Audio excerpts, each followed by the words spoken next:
అందరికీ నమస్కారము.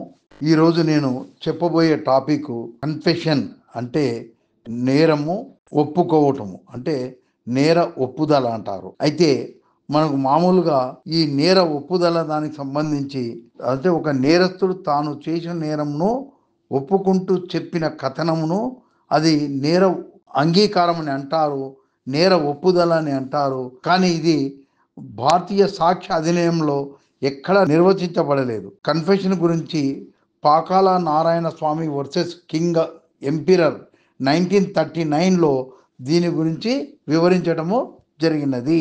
ప్రతి నేర అంగీకారము ఒప్పుదల కిందకి వస్తుంది, కానీ ప్రతి ఒప్పుకోలు నేర అంగీకారం కింద రాదు. అంటే నేర అంగీకారము ఒప్పుదలలో అంటే అడ్మిషన్లో అంతర్భాగం కనుక ఈ అడ్మిషన్ నేరానికి సంబంధించింది ఉంటే దాన్ని నేర అంగీకారం అని అంటారు. ఈ యొక్క నేర అంగీకారము చెల్లుబాటు అవుతుంది. ఎందుకంటే మామూలుగా అడ్మిషన్ అంటే ఈ ఒప్పుకోవటం అనేది సెక్షన్ 21 ఐఈఏ తర్వాత మన భారతీయ సాక్ష్య అధినియం సెక్షన్ 19 ప్రకారము అది సెల్ఫ్ హార్మింగ్ కనుక it can be used against the maker of the such statement అనమాట. సో కన్ఫెషన్ కూడా అంతే అనమాట. Confession is a relevant fact అన్నప్పుడు ఆటోమేటిక్గా confession is also relevant fact. ఎందుకంటే it is a self harming, it can be used against the maker of that statement. సో దీన్ని ఒక అడ్మిషన్కి సంబంధించింది ఒక కేసులోని ఇరువురు పార్టీలో ఒక పార్టీ తాను కానీ లేదా తన యొక్క రిప్రజెంటేటివ్ చేసినా అది సరిపోతుంది అడ్మిషన్కు. కానీ నేర అంగీకారానికి మాత్రం తప్పకుండా నేరస్తుడే ఆ అంగీకారము చేసి ఉండవలెను. అయితే ఈ నేర అంగీకారానికి సంబంధించిన విషయాలకు వస్తే మనకు సెక్షన్ 24 to 30 ఐఈఏలో దాని మీద ఉన్న రెస్ట్రిక్షన్స్ ఎప్పుడు అది చెల్లుబాటు అవుతుంది అనే విషయాలన్నీ రాయబడింది. తర్వాత ఇప్పుడు మనం భారతీయ సాక్ష్య అధినియంలో 22 to 24లో ఈ 24 to 30 ఐఏ సెక్షన్లు కవర్ అయినవి.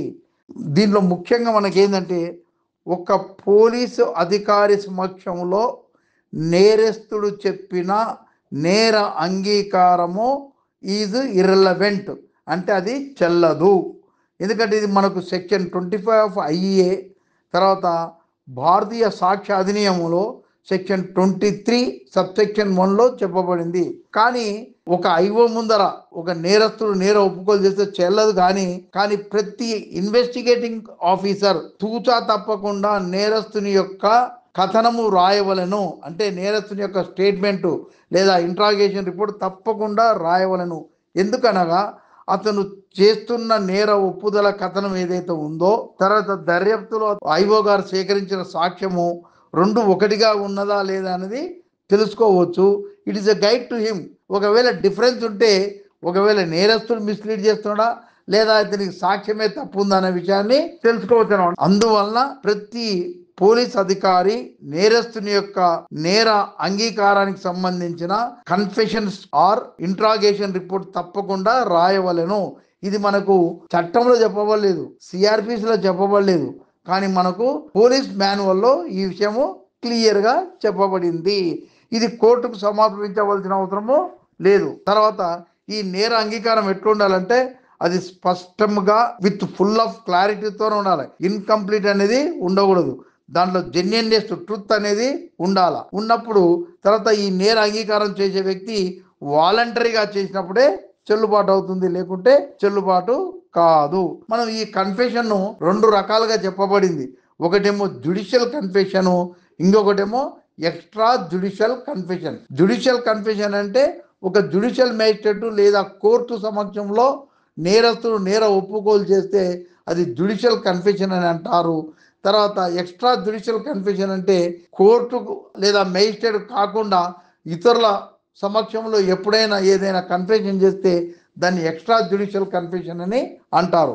ఈ యొక్క కన్ఫెషను ఎప్పుడు చెల్లుబాటు అవుతుందంటే మనకు సెక్షన్ 24 ఆఫ్ ది ఐఈఏ తర్వాత సెక్షన్ 22 ఆఫ్ ది బిఏఎస్లో చెప్పబడింది. ఏంటంటే ఎప్పుడైనా ఒక కన్ఫెషను వాలంటరీగా ఉండాలా అంటే అతన్ని ప్రోద్బలంతోనా లేదా వాగ్దానంతోనా లేదా ఏదైనా ప్రలోభానికి గురి చేసి కానీ భయానికి గురి చేసి కానీ చెప్పి ఉన్నట్లు కోర్టులో తెలిస్తే ఆ కన్ఫెషన్కు చెల్లుబాటు లేనే లేదు. మనకు పోలీస్ కస్టడీలో ఉండి ఎవరి ముందరైనా కన్ఫెషన్ చేస్తే చెల్లదు, ఎక్సెప్ట్ జ్యుడిషియల్ మేజిస్ట్రేట్ ముందర చేస్తేనే చెల్తుంది. అయితే ఈ జ్యుడిషియల్ మేజిస్ట్రేట్ గారు ఏం చేస్తారంటే అతను సిఆర్పిసి 164 తర్వాత 281లో చూపబడిన విధానము, ఇప్పుడు మనకు అది భారతీయ నాగరిక సురక్ష సంహితలో సెక్షన్ 183 మరియు సెక్షన్ 316లో ఆ పద్ధతిని సూచింపబడింది. అంటే నేర అంగీకారాన్ని ఏ విధంగా రాయాలనేది ఆ సాక్ష్యం ఆధారంగా నేర అంగీకారం చేసిన వ్యక్తికి శిక్ష వేయుటకు కోర్టుకు అధికారం కలదు. ఎందుకంటే అది సబ్స్టాంటివ్ ఎవిడెన్స్. మనం section 80 of the Indian evidence act లేదా 91 of the Indian evidence act, అంటే దీన్ని మనకు భారతీయ సాక్ష్య అధినియమం సెక్షన్ 79, 94లో చెప్పబడింది అనమాట. అంటే presumption it shall be presumed అన్నది, any confession made by the accused it shall be presumed to be genuine అని. తర్వాత 91A ఐఏలో ఏం చెప్పబడిందంటే డాక్యుమెంట్ ఏదైతే ఉందో దట్ ఈజ్ ఏ దృఢమైన సాక్ష్యం, అంటే సబ్స్టాంటివ్ ఎవిడెన్స్గా సబ్స్టాంటివ్ డాక్యుమెంట్గా దాన్ని పరిగణలోకి తీసుకుంటారు.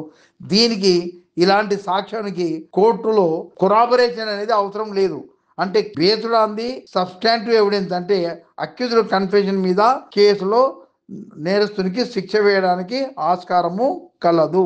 ఒకవేళ సదరు నేరస్తుడు కోర్టు విచారణలో ఛార్జెస్ ఫ్రేమ్ చేసేటప్పుడు ఆ నేరస్తుడు దాన్ని డినై చేస్తే అప్పుడు దాన్ని ఏమంటామంటే రిట్రాక్టెడ్ కన్ఫెషన్, అంటే వెనుదిరిగిన నేర అంగీకారము. అంటే ఆ నేరస్తుడు దానికి బ్యాక్ అయిపోయింది, అంటే దాన్ని ఉల్టా, అంటే దాన్ని ఒప్పుకోవడం లేదు కోర్టులో, దాన్ని ఏమంటారు అంటే రిట్రాక్టెడ్ కన్ఫెషన్. అయితే ఒక వ్యక్తి జ్యుడిషియల్ కన్ఫెషన్ చేసిన తర్వాత రిట్రాక్టెడ్ కన్ఫెషన్ అంటే కోర్టులో దానికి వ్యతిరేకంగా నడుచుకున్నా కానీ కోర్టు వారికి ఇంతకుముందు అతను చెప్పిన సాక్ష్యాన్ని ఏదైతే రికార్డ్ చేసినారో అది దృఢమైన సాక్ష్యం కనుక దానిపైన నమ్మి నేరస్తునికి శిక్ష వేయడానికి ఆస్కారము ఉంటది. తర్వాత ఇప్పుడు మనం సెక్షన్ 24 ఐఏ లేదా సెక్షన్ 22 సబ్సెక్షన్ 1లో చెప్తాం కదా, అది వాలంటరీగా చేసి ఉంటేనే చెల్లుతుంది. అది జనరల్ ప్రిన్సిపల్ అనమాట. తర్వాత మనకు ఈ కోర్టు వారు రికార్డ్ చేసిన కన్ఫెషన్ కి ఎక్కువ వాల్యూ ఉంటుంది. ఎక్కువ వాల్యూ కాదు, అది 100%గా సబ్స్టాంటివ్ ఎవిడెన్స్ గా కోర్టు పరిగణిస్తుంది. అది రిట్రాక్టెడ్ కన్ఫెషన్ అయిన అంటే తర్వాత కోర్టు విచారణలో వ్యతిరేకంగా చెప్పినా సరే ఇంతకుముందు రాసిన దాని ప్రకారము అది చెల్లుబాటు అవుతుంది అని మనం ఇంతకుముందుకే చెప్పినాం. Section 80 and 91 of the Indian evidence act లేదా ఇప్పుడు 79, 94 ఆఫ్ ది భారతీయ సాక్ష్య అధినియంలో అది దృఢమైన సాక్ష్యంగా చెప్పబడింది. తర్వాత ఇప్పుడు మనకి ఈ యొక్క కోర్టు జ్యుడిషియల్ కన్ఫెషన్ అనేది సెక్షన్ 26 ఐఏ భారతీయ సాక్ష్య అధినియమంలో సెక్షన్ 23 సబ్సెక్షన్ 2లో చెప్పబడింది అనమాట. అంటే while he was in the custody of the police officer any confession made to any person is not relevant except confession made before A magistrate. కనుక 26 కింద ఆ magistrate సమక్షంలో చెప్పినప్పుడు ఆ పద్ధతి ప్రకారం రాసినప్పుడు దానికి చాలా వాల్యూ ఉంటుంది, అది సబ్స్టాంటివ్ ఎవిడెన్స్ అని అంటారు. తర్వాత మనకు సెక్షన్ 27 ఆఫ్ ది ఐఏ ఇప్పుడు మనకు 23 సబ్సెక్షన్ 2లో చెప్పబడింది ఏంటంటే ఏ కన్ఫెషన్ చేసినప్పుడు చెల్లదని ఇంతకుముందు చెప్పినాం మనం సెక్షన్ 25 ఆఫ్ ది ఐఏ. తర్వాత మనకు 23(1)లో కూడా చెల్లదని చెప్పినాం. అయితే ఇప్పుడు మనకి ఏంటంటే 27లో కన్ఫెషన్ చేసిన వ్యక్తి యొక్క ఆ కన్ఫెషన్లో ఉన్నటువంటి సమాచారము ఆధారంగా ఏదైనా వస్తువును కనుగొనబడినచో, అంటే డిస్కవరీ చేసినచో or the instance of the accuse చేసినచో ఆ ఏ సమాచారం వలన ఆ వస్తువు డిస్కవర్ అయిందో ఆ సమాచారానికి చెల్లుబాటు అవుతుంది. ఎందుకంటే అతను చెప్పిన సమాచారానికి నమ్మకం కలిగేటట్టుగా డిస్కవరీ ఆఫ్ అన్ ఆబ్జెక్ట్ అయినందుకు అది చెల్లుబాటు అవుతుందని చెప్పి సెక్షన్ 27 ఐఏలో చెప్పబడింది. ఇప్పుడు same replica section 23 clause subsection 2 of the Bharatiya Sakshya Adhiniyam. తర్వాత మనకు ఇంకోటి సెక్షన్ 30 చూద్దాం ఐఏ. ఇప్పుడు సెక్షన్ 24 ఒక నేరంలో ఒకరికంటే ఎక్కువ నేరస్తులు ఉన్నప్పుడు ఆ నేరస్తుడు తను నేరం చేసినట్లు తనతో పాటుగా ఇతరులు కూడా నేరం చేసినట్లు అని చెప్తే అది బయట చెల్లదు. కానీ వీళ్ళందరూ ఒకటే కేసులో ఒకే నేరంలో ఒకే కోర్టులో ట్రయల్లో ఉన్నప్పుడు ఒక నేరస్తుడు నేర అంగీకారం చేస్తే, అంటే అతను ఛార్జ్ ఫ్రేమ్ చేసినప్పుడు నేను చేసినాను నాతో పాటు వీళ్ళు చేసినంటే అది వాళ్ళకు కూడా వర్తిస్తుంది. ఇతని సాక్ష్యం ఆధారంగా ఇతనికి వర్తది, వాళ్ళకు కూడా దాన్ని సాక్ష్యంగా వాళ్ళకి అగ్నెస్ట్గా పరిగణలోకి తీసుకుంటారు. కానీ అట్లా టైంలో కోర్టు కొరాబరేషన్ మాత్రం తప్పకుండా ఇన్సిస్ట్ చేస్తారన్నమాట. కొరాబరేటివ్ అంటే దానికి మద్దతుగా వేరే సాక్ష్యం ఉన్నప్పుడే దాన్ని పరిగణలోకి తీసుకుంటుంది. ఎందుకంటే దానిపైన చాలా జడ్జిమెంట్స్ ఉన్నవన్నమాట. ఇంకొక కన్ఫెషన్ లో రెండో రకం ఏంటంటే ఎక్స్ట్రా జ్యుడిషియల్ కన్ఫెషన్ అన్నాం. Extra judicial confession is also a relevant evidence.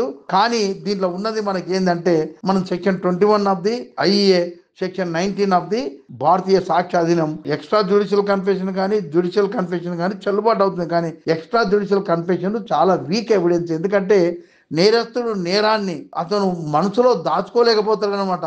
వానికి బుగులు బుగులు ఉంటుంది కనుక తన సమీప బంధువు కానీ లేదా దోస్తుకు కానీ లేదా ఊర్లో ఎవరన్నా పెద్ద మనిషి ఉంటే ఆ పెద్ద మనిషి ముందర కానీ లేదా ఊర్లో ఎవరైనా అధికారి ఉంటే తక్షణమే చెప్పుకున్నాక అతనికి రిలీఫ్ వస్తుంది కనుక ఎవరికైతే చెప్పిండో వాళ్ళను పోలీస్ వారు గుర్తించి వాళ్ళ స్టేట్మెంట్ రికార్డ్ చేస్తే అది ఎక్స్ట్రా జ్యుడిషియల్ కన్ఫెషన్ గా ఉంటది. అది కూడా చెల్లుబాటు అవుతుంది. కానీ కోర్టు ఎక్స్క్లూజివ్ గా ఈ ఎక్స్ట్రా జ్యుడిషియల్ మీద ఆధారపడి శిక్ష వేయదు. దానికి కొరాబరేటివ్ ఎవిడెన్స్ ఉంటేనే శిక్ష వేస్తుంటే లేకుంటే వేయదన్నమాట. మనం ఇంతకుముందు చెప్పినాం కదా, ఒక కో అక్యూజుడు ఇంకొక అక్యూజుడి పైన అతను ఇతను అందరూ ఇన్వాల్వ్ అయినట్లు చెప్తే దాన్ని ఏమంటారంటే ఆ కన్ఫెషన్ ఇన్కల్పేటరీ కన్ఫెషన్ అని అంటారు. వీళ్ళంతా ఒకే కేసులో ట్రయల్లో ఉన్నప్పుడు మాత్రమే అది చెల్తుంది. అది మనకు section 30 of the IA and section 24 of the BSA. ఒకవేళ అతను ఇచ్చే స్టేట్మెంట్ లో తనను ఇన్వాల్వ్మెంట్ లేకుండా ఇతరులది చెప్తే అది చెల్లుబాటు కాదు. దాన్ని ఏమంటారంటే ఎక్స్కల్పేటరీ కన్ఫెషన్ అనమాట. సో ఇన్కల్పేటరీ కన్ఫెషన్ ఉంటే అది చెల్లుబాటు అవుతుంది. ఎక్స్కల్పేటరీ కన్ఫెషన్ ఉంటే అది చెల్లుబాటు కాదు.